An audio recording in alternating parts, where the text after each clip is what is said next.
नई जगह, नए लोग, नया म्यूजिक और कुछ नया जानने की कोशिश में हमारा कारवां आ पहुंचा है वेस्टर्न हिमालयस की तरफ। खूबसूरत पहाड़ों से घिरे भारत की देवभूमि हिमाचल प्रदेश में आपका स्वागत है।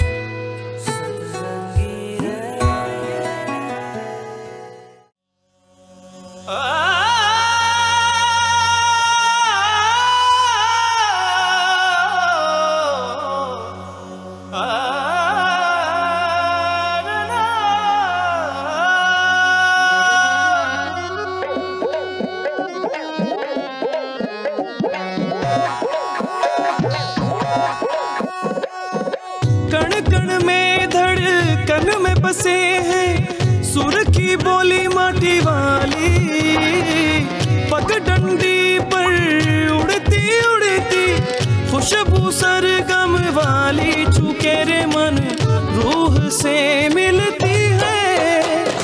सतरंगी लागे रे मन, रंगी लागे रे सतरंगी, यो देश मेरा लागे रे लागे सतरंगी, सतरंगी लागे रे मन,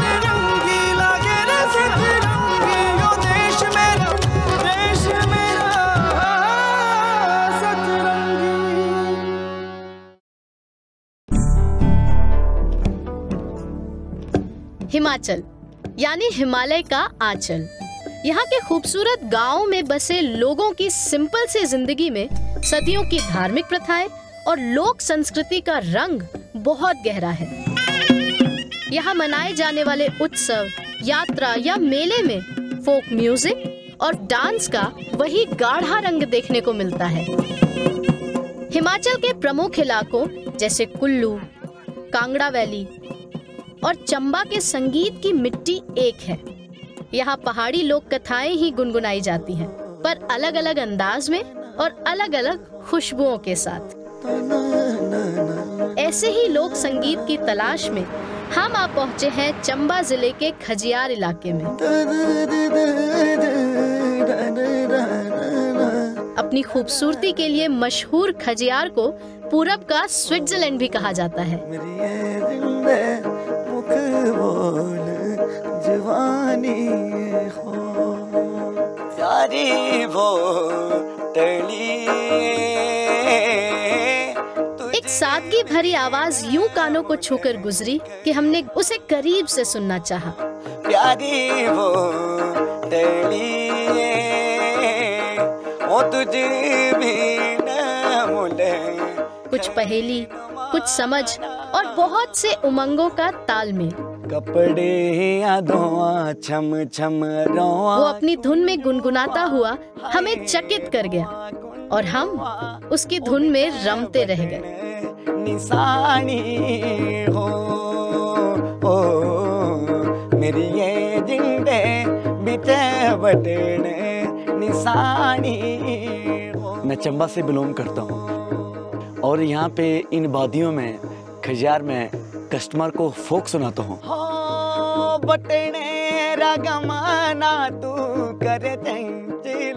जैसे पंजाब के हीर रांझा थे, उसी तरह हमारे चंबा के दो प्रेमी थे, कुंजू और चंचलो।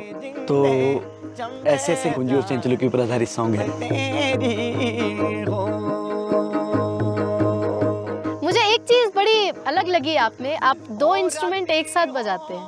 पहले तो आप मुझे बताइए कि ये दोनों इंस्ट्रूमेंट्स हैं क्या? इसका नाम जी रुवाना है, जो मैंने हाथ में लिया है।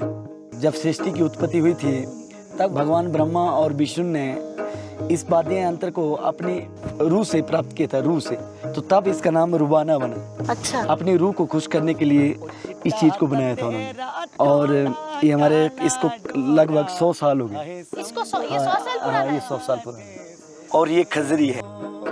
वो चिट्टा था तेरा चौड़ा काला डोरा हवे शंभू।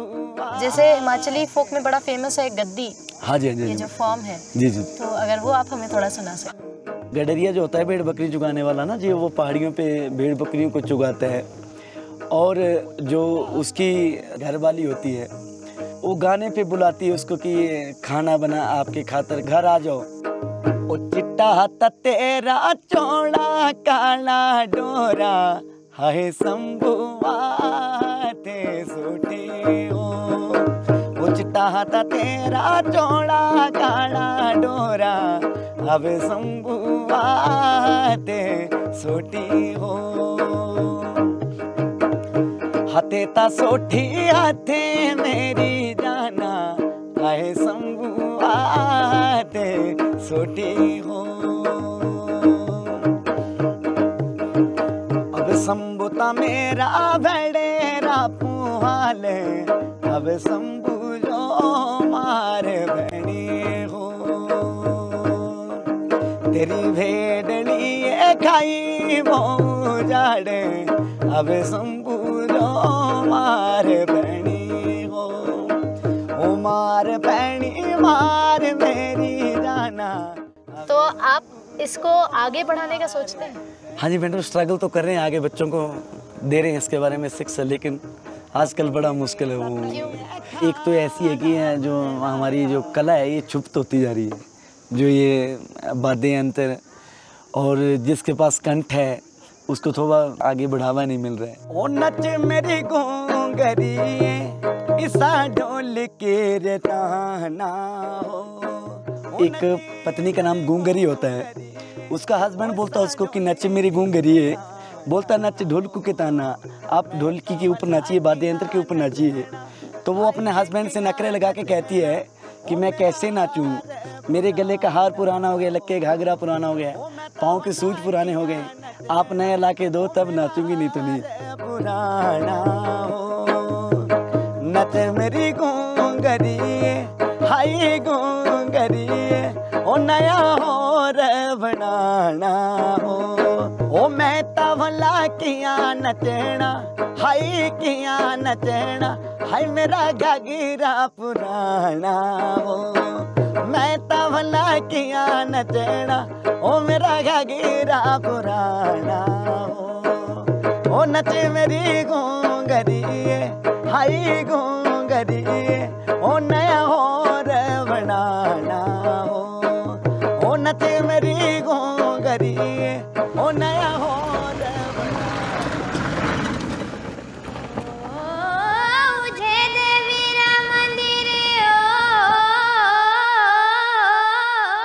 लाइफ इतनी आसान नहीं होती, पर यहाँ जोश और जिंदा दिली की कोई कमी नहीं।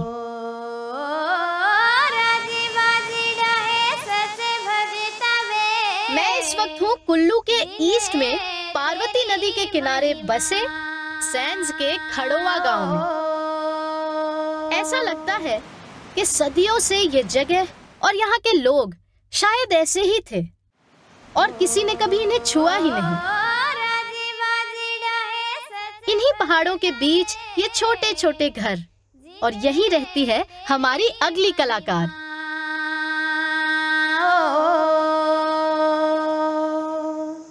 जिन्हें तेरी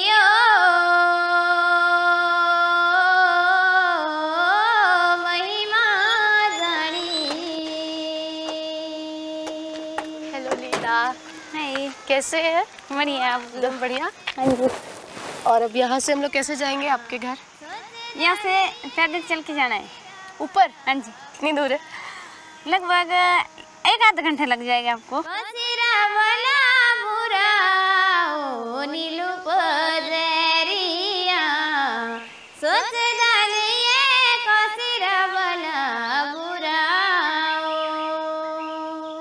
मैं 2 मिनट बैठ जाऊं? बैठो। वहाँ भी लोग रहते हैं? सुबह मैं वहाँ थी। वहाँ पे क्या कर रहे थे वहाँ? हमारी भेड़ बकरी है ना ऊपर। अच्छा, वो ऊपर जाती है? आजकल है ना ऊपर, इसके बाद हम लाते नीचे। और आपका घर इस तरफ है ऊपर? वहाँ पे मेरा घर। तो अब भेड़ बकरियाँ वहाँ कैसे पहुँच जाती है? पहले ले गए ना, एक दिन ले जाते ऊपर पहुँचाने के लिए। अच्छा, तो वो रह जाती है वहाँ पे? रात को रहती है उधर? नहीं, वहाँ पे आदमी भी रहते हैं। अच्छा, वो भी है। अच्छा, देखिए आप गिरते क्यों यहाँ से नीचे? हाँ हाँ। आप थकते नहीं? आप रोज कितनी बार दिन में ऊपर नीचे करते हो? वैसे तो हम आते जाते लगभग आम रास्ता है हमारा, यही है ही। मतलब दिन भर यही ऊपर नीचे? ऊपर नीचे। लीला दिन भर के कामकाज के बीच फुर्सत में कुछ न कुछ गाती रहती है। ऐसे ऊंचे नीचे पहाड़ी ढलानों पे चलना लीला के लिए मुश्किल नहीं, पर मेरे लिए है। ये घर आ गया? मम्मी है? मेरे भाभी है। अरे आप लीजिए एक छोटा सा ब्रेक और तब तक मैं सुस्ता लेती हूँ लीला के गीतों के साथ।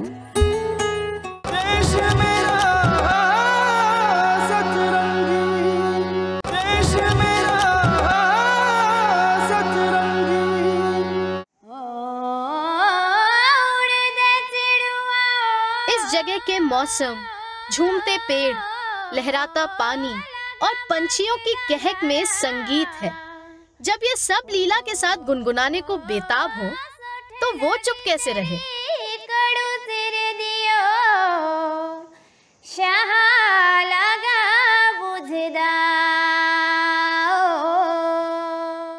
जब से मैं पैदा हुई वजह से मेरी दादी गाती रहती थी। अच्छा। जैसे छोटे बच्चों को जैसे लोरी सुनाते हैं ना दोस्तों से, तो मतलब चलता रहता था।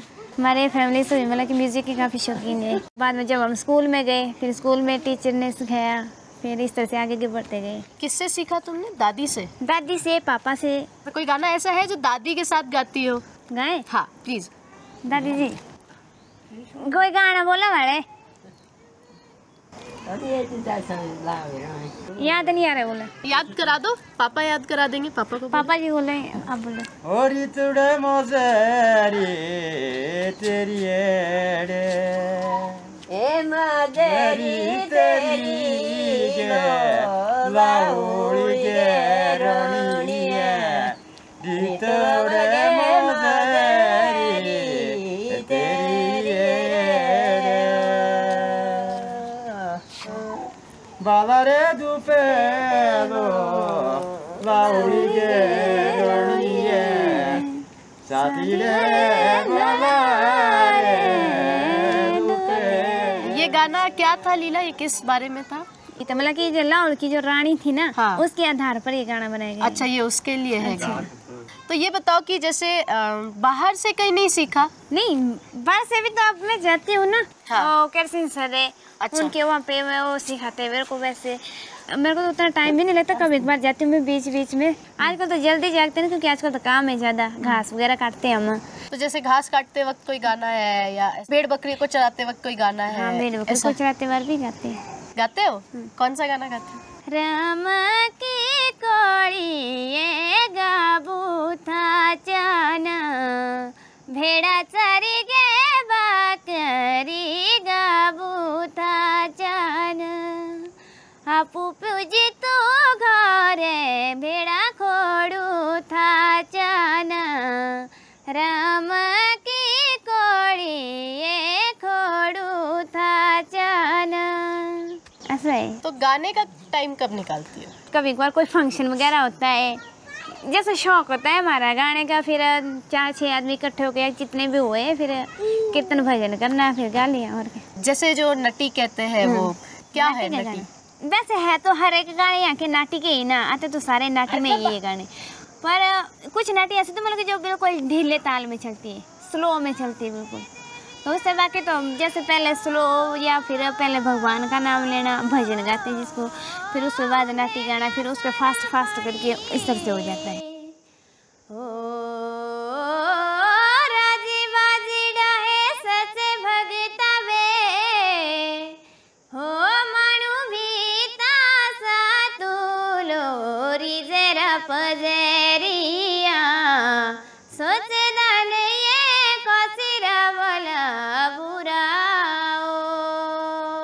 अभी जैसे तुम्हारा जो फोक म्यूजिक है, जो ये लोकगीत हुआ ना, कि ये तुम्हारी कौन सी भाषा है? ये हिमाचली भाषा है। तो हिमाचली में जैसे कोई ऐसे टीचर है जिनसे तुम सीखना चाहती हो, बहुत मन करता है और सीखने का? एक ऐसे सर है जिसके तहत तुम्हें स्कॉलरशिप भी मिला है अभी।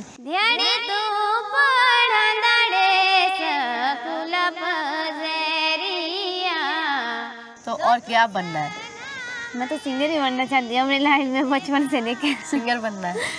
आप बताइए मुझे कि अगर लीला सिंगर बनना चाहती है और लीला को बाहर जाना पड़े आपको यहाँ छोड़ के, तो क्या होगा? ठीक है, तो इसकी तो बहाना बोल देगा। हाँ, मुझे ठीक है बोला, अगर ये चाहती है तो। तो कैसे बनेंगे सिंगर, कुछ पता है या क्या करना है? ज़्यादा पता तो नहीं है ना मुझे, पर ऐसे शौक मुझे गाने का ही रहता है। मतलब कि कहीं पहले तो स्कूल में सर, जो स्कूल में फंक्शन वगैरह होते थे ना, वहाँ पे बोलते थे सर मेरे को गाने के लिए। तब हमारे को इतना शौक नहीं होता था ना कि सर हमारे को आगे निकाले, पर अब हमें लगता है कि कोई हमें आए ले जाए, आगे निकाले कुछ। अब तो इंटरेस्ट खुद में होता है कि पहले तो हम पीछे पीछे छुपते थे, कंपन भी होती थी हमारे को गाते समय जब हम स्टेज पर गाते थे।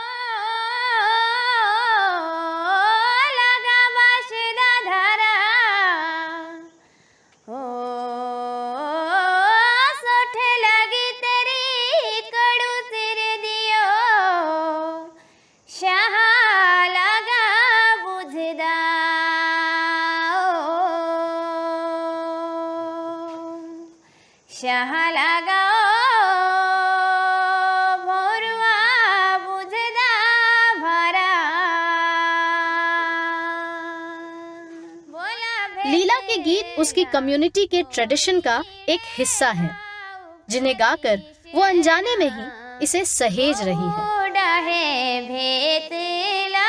रायला में मैंने सुना है कि आज कोई फेस्टिवल है कि मेला लगता है, क्या है वो? हाँ, रेला में है ना फेस्टिवल, जो हमारे देवते के नाम पर होता है। अच्छा। कुछ हम अपनी भाषा में बोलते तीर्थ जैसे उसको, वैसे उसको नाम दे गए होम, होम बोलते हैं हम अपनी भाषा में।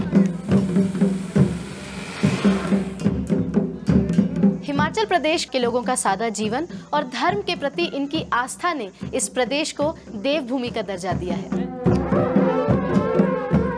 इनका म्यूजिक और डांस इनकी कल्चरल आइडेंटिटी को तो रिफ्लेक्ट करता ही है, साथ ही गांव में देवी देवताओं को खुश रखने का ये एक जरिया भी है।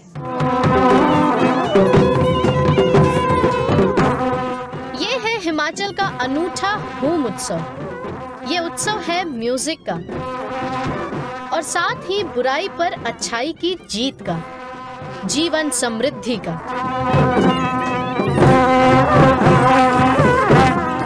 जोशीले संगीत और ढोल पे थिरकते कदमों पर ऐसे ही रात का हर कोना जगमगा उठता है।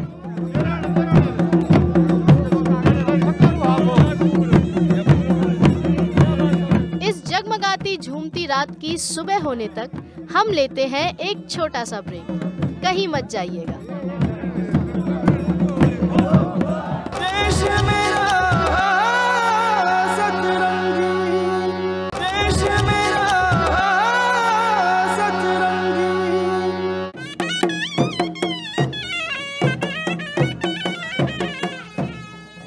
सुबह की धूप होम फेस्टिवल के माहौल को रुपहला कर गई है, लेकिन पिछले शाम की उमंग अब भी बाकी है।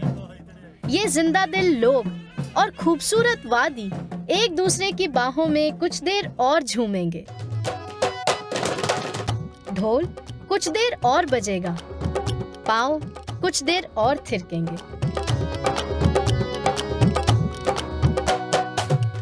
लेकिन हमें रुकने की इजाजत कहाँ। चलिए मिलते हैं गांव के मुखिया शिवराम गौर जी से।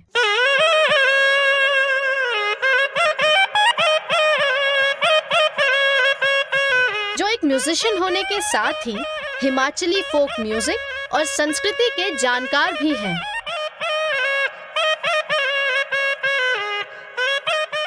यहाँ का जो होम जो पर्व मनाते हैं, मैंने इसमें सुना कि बहुत गाना बजाना भी होता है। देवी देवते की नाटी होती है। सबसे पहले जो जड़ है वो पंजरागी है। शिव जी का जो डमरू बजाया जाता है, ये पंजरागी बजाया जाता है। नाटी के बोल भी ऐसे, गाने के बोल भी ऐसे ही है, नाचने के बोल भी ऐसे ही है। हम जानते हैं कि आप बहुत ही अच्छे शहनाई वादक भी हैं, तो हमें 2 लाइन अगर कुछ आप शहनाई पे सुना सके तो।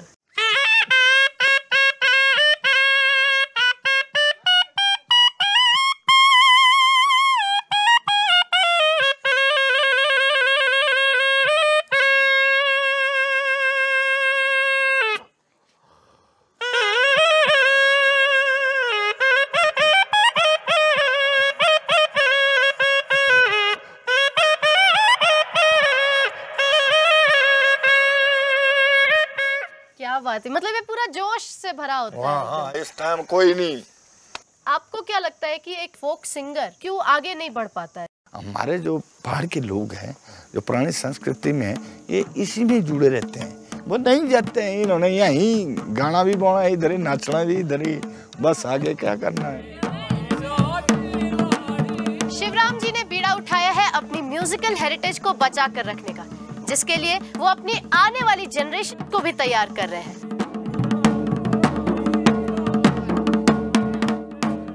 हम इस वक्त है हिमाचल प्रदेश के रैला गांव में, और अब मैं आपको एक ऐसे आर्टिस्ट से मिलवाने जा रही हूं जो एक बहुत ही यूनिक सा म्यूजिकल इंस्ट्रूमेंट प्ले करते हैं।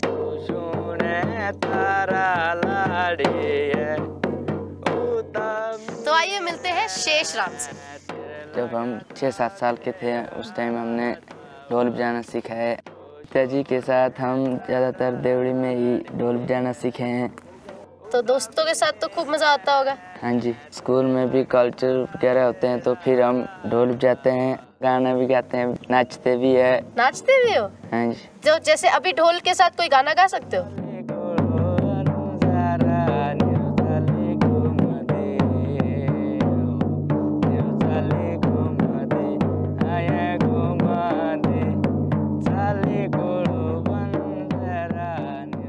अच्छा ये बताओ कि तुम बड़े होके क्या बनना चाहते हो? ढोल बजाना। और पढ़ाई के बिना सब चीज़ें अधूरी है। ये भी जरूरी है। हमारे देवी देवताओं के साथ जब भी हम जाते हैं तो ढोल नगाड़ा बजाते हैं। जब तुम स्कूल में ढोल बजाते हो तो तुम्हारे दोस्त क्या कहते हैं? बोलते हैं हमें भी सिखाओ। सिखाते हो? हाँ। कैसे सिखाते हो? मुझे सिखाओ। ऐसे ही।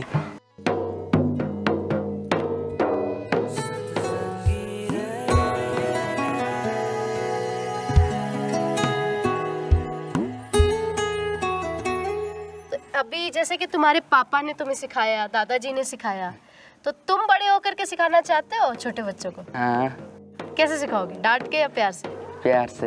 तो एक बार हमें कुछ स्पेशल बजा के और गा के सुना दो।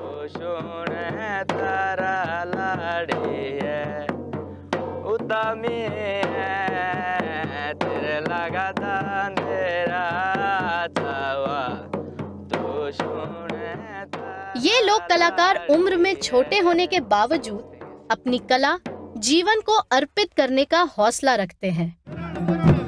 और हूम फेस्टिवल एक मंच है जहां इन कलाकारों को अपने हुनर को संवारने का मौका मिलता है।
रैला गांव में आकर और कुछ दिन इनकी जिंदगी का हिस्सा बनकर मुझे तो बहुत मजा आया। जहाँ एक तरफ हमारी दुनिया में सब कुछ पलक झपकते ही बदल जाता है, वहाँ दूसरी तरफ ये लाइफ कुछ यूं ही चलती रहे और ये सब कुछ कभी ना बदले तो ही अच्छा है।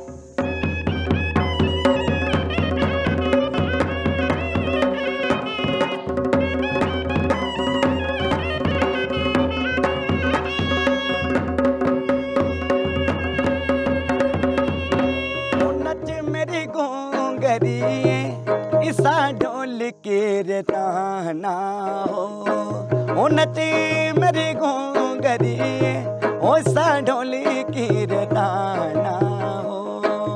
मैं तबला किया नचना, हाय किया नचना, ओ मेरा हार पुराना हो। ओ मैं तबला किया नचना, ओ मेरा